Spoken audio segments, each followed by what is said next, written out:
ರಾಜಕಾರಣ ಐತಲ್ಲ, hole over ಕರ್ನಾಟಕಕ್ಕೆ ಒಂದು ಮೇಲುಗೈ ಅಂತ ಕರಿಬಹುದು. ಯಾಕಪ್ಪ ಈ ಮಾತು ನಾನು ಹೇಳ್ತಿದ್ದೀನಿ ಅಂತ ನಿಮ್ಮ ಮನಸ್ಸಿನಲ್ಲಿ ಮೂಡಿರ್ಬೋದು. ಅದು ಸಿಂಪಲ್ಲು ಒಂದೇ, ದಿಗ್ಗಜ ನೇತಾರರು ಈ ಒಂದು ಬೆಳಗಾವಿಯ ಚುಕ್ಕಾಣಿಯನ್ನು ಹಿಡಿಬೇಕು ಎಂಬ ಮಹದಾಸೆ. ಬೆಳಗಾವಿ ಯಾರು ಹೊಡಿತಾರೋ ಅವ್ರ ಹತ್ರ ರಾಜ್ಯ ಅಂತ ಹೇಳಿ ಒಂದು ಸಿಂಪಲ್ ಆದಂತಹ ಒಂದು ಏನಂತೀರ ನೀವು ಊಹಾಪೋಹಗಳು ಕೇಳಿ ಬರ್ತಾ ಇವೆ. ಯಾಕೆ ನಾನು ಈ ಮಾತು ಹೇಳ್ತಾ ಇದ್ದೀನಿ? ಕಾಂಗ್ರೆಸ್ನಿಂದ ಇಬ್ಬರನ್ನಂತೂ ಫಿಕ್ಸು ಅಂತ ಹೇಳಿಬಿಟ್ಟಿದ್ದಾರೆ. ಒಬ್ಬರು ನಮ್ಮ ಪ್ರಿಯಾಂಕಾ ಜಾರಕಿಹೊಳಿ ಅವರು, ಎರಡನೇದು ಮೃಣಾಲ್ ಹೆಬ್ಬಾಳ್ಕರ್ ಅವರು.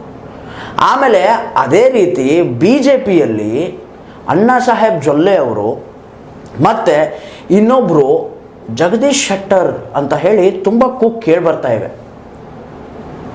ಆದರೆ ಇನ್ನೂ ಒಂದು ಸ್ವಲ್ಪ ಕನ್ಫ್ಯೂಷನ್ ಐತೆ, ಯಾರು ಮಾಡಬೇಕು ಯಾರು ಬಿಡಬೇಕು ಏನು ಅರ್ಥ ಆಗ್ತಾ ಇಲ್ಲ. ಈ ಬಾರಿಯ ಚುನಾವಣೆ ನಿಜಕ್ಕೂ ಅಲ್ಲಿಯ ಕ್ಷೇತ್ರೀಯ ನಾಯಕರ ಮೇಲೆ ಆಗುತ್ತಾ ಇಲ್ಲಪ್ಪ ಅಂತಂದರೆ PM ಮೋದಿ ಅವ್ರನ್ನ